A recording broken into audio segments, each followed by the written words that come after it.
TikTok がライブコマース機能を実装するようです。AI も海外企業ですし、日本人が海外企業にお金を使うのは止まらないんでしょうか。はい、止まらないです。結局日本人が日本で会社をやるとバッシングをするっていうのと、何らかしらの効率的な規制をしようみたいなのを政治家が動き出しちゃうので、なので日本でもコミュニケーション系コミュニティサービスをガチでやろうとする会社って出てこないんですよね。なので残念ながら日本人が自分たちで首を絞めて外国にお金が行くようにしてるっていう、そういう構造は全く変わってないので、結果そこら辺の今まではアメリカの会社でしたけど TikTok みたいな中国の会社に持ってかれるっていうのは変わらないんじゃないかなと思いますけど、日本が先進国としてやっていく上で、そのデジタル的な IT 的なもの必要だよねとか、石油が必要だよねとかっていうのがあって、で石油は買わないと、エネルギーは買わないとどうしようもないよねっていうのがあるので、なんとかならないので仕方ないから買うんですけど、 IT に関して努力をすればなんとかなるんで、なので努力でなんとかなるのをなんとかならなくしているというのは、僕は結構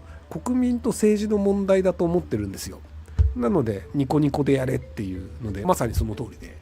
でもニコニコができなくなるような状況になるし、で YouTube だと文句言わないけど、ニコニコでなんかあると日本人すぐ文句言うんですよね。YouTube にテレビの録画されたのがあるってなったとしても YouTube そんなもんだよねってなるけど、ニコニコが上場企業であるドワンゴとか角川グループがやってるってなると、なんかすげえ文句言われるんですよね。なので日本だけ不利っていうのがあって、そういうサービスっていうのがなかなか使われないっていう。でただでさえ不利なんですよね、アメリカの方が。 Google がめちゃくちゃお金持ってるので、なのでお金を持ってる Google がさらにコストの安い形で YouTube というサービスをやっていて、 YouTube って IT 論になるんですけど、例えばじゃあ動画サービス、ニコニコ動画みたいな動画サービスをやりますっていう時って、ユーザーからまず動画をアップロードしてもらって、でそれをニコニコのサーバーから世界中に送るわけじゃないですか。でそこに送る費用というのがかかるんですよ。例えばじゃあ1万再生っていうのは1万人が見ましたということは、100メガの動画ファイルを1万人が受け取りました。10ギガか。で10ギガの転送料が発生しますってなるんですよ。でこの10ギガの転送料というのをニコニコの運営がプロバイダーだったりデータセンター事業をやってるところだったりとか、インターネットでエクスチェンジできるところにお金を払わなければいけません。なので動画を配信するというのはコストがかかるんですよ。ニコニコ動画とか普通の動画サイトがやると。じゃあ YouTube がどういう構造になってるかっていうと、 YouTube Google さんのデータというのが欲しいですっていうのがニフティとか NTT とかビグローブとかっていう会社が Google さんに言ってるので、 Google さんと直接線を引くんですよ、そのプロバイダーが。ニフティさんとかビッグローブさんとか NTT さんとかが。なので Google のサービス Gmail とか YouTube とか Google マップっていうのはタダで流せるんですよ、 Google さんは。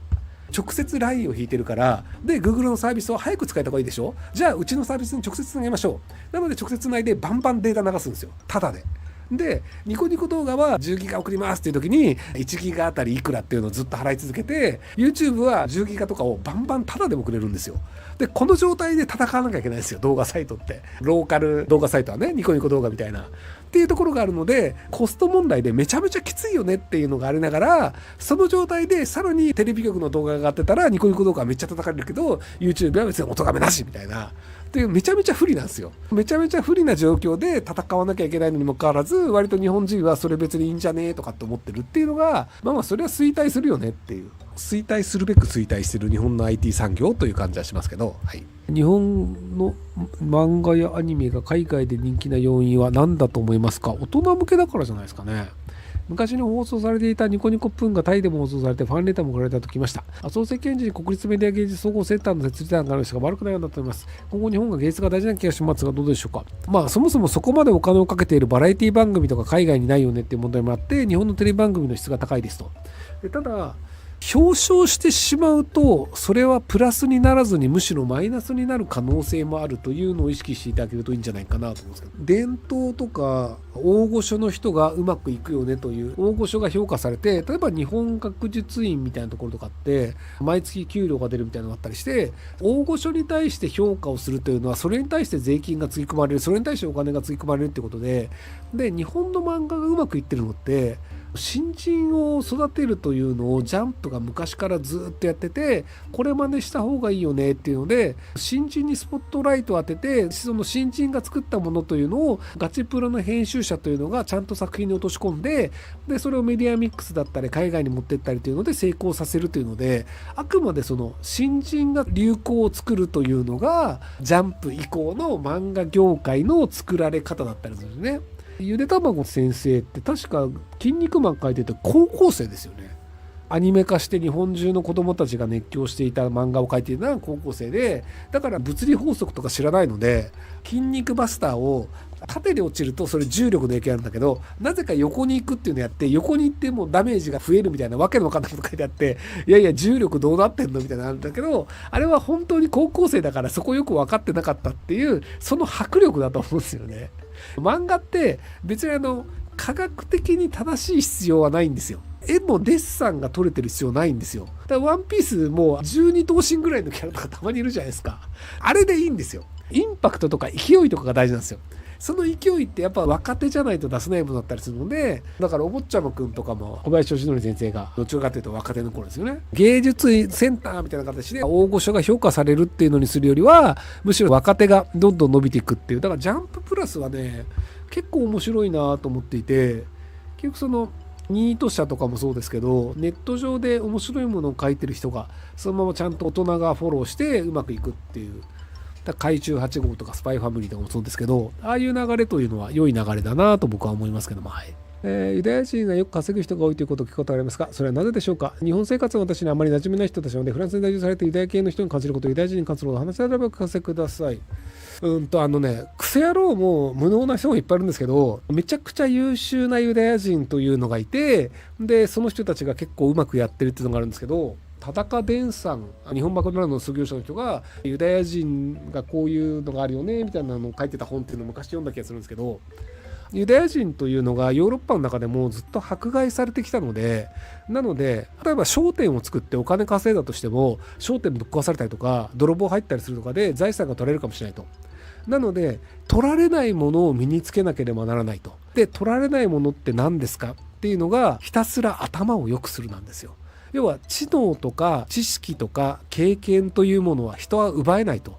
なので知識とか知能とか経験というのを自分に身につけるというのは、金を稼ぐとか酒を飲むとかよりも大事だよね。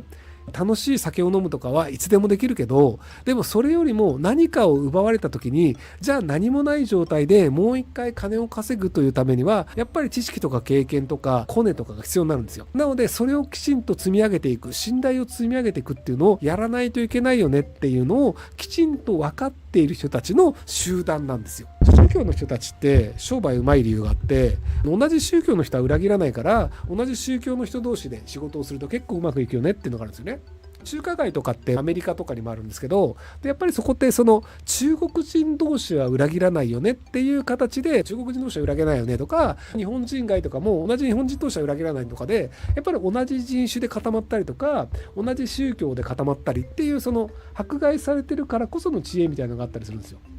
っていうのがあったりするので、ユダヤの人たちっていうのはめちゃくちゃ勉強するし努力もする。なのでユダヤ人という人種が DNA 的に優秀かというと、優秀な人たちがいっぱいいるのもそうなんだけど、ただ長期的に物事を考えてるんですよね。いくら工場を作ったとしてもそれ取られるよね。じゃあ工場に取られるのではなく、お金を運用して投資をしてお金にお金を稼がせた方がいいよね。お金というのは契約でコントロールできるよね。契約でコントロールできる裁判システムというのが動いていれば、反ユダヤの人が商店ぶっ壊すって言っても泣き寝入りなんだけど、でも銀行として大企業に社債という形で出した場合は、それは踏み倒した場合に相手の会社を訴えてお金を取り返すっていうのができるんですよ。なので裁判システム使った方がいいよねっていうのがあったりして、なので財産というのをどうやって保全するか、じゃあ裁判所のシステムきちんとしてる方がいいし、そうするとじゃあ法律もきちんと分かってる方がいいし、そうするとじゃあ大きなお金というのを運用する場合にどういう形で契約書を作ればいいかっていうので、弁護士の知識が必要だよねみたいな形で取られるかもしれないし、これは取られないよね、じゃあこの形でうまく乗せた方がいいよね、長期的にこの事業というのは伸びるのかな、うまくいかないのかっていうのを結構長い時間を考えるっていうところが多分行き当たりばったりで考える人たちは違うんじゃないかなと思います。ご視聴ありがとうございます。今回の動画はこちらからの切り抜きになります。ひろゆき LINE スタンプ好評発売中です。概要欄に購入リンクがあるので、そちらから購入できます。よろしくお願いします。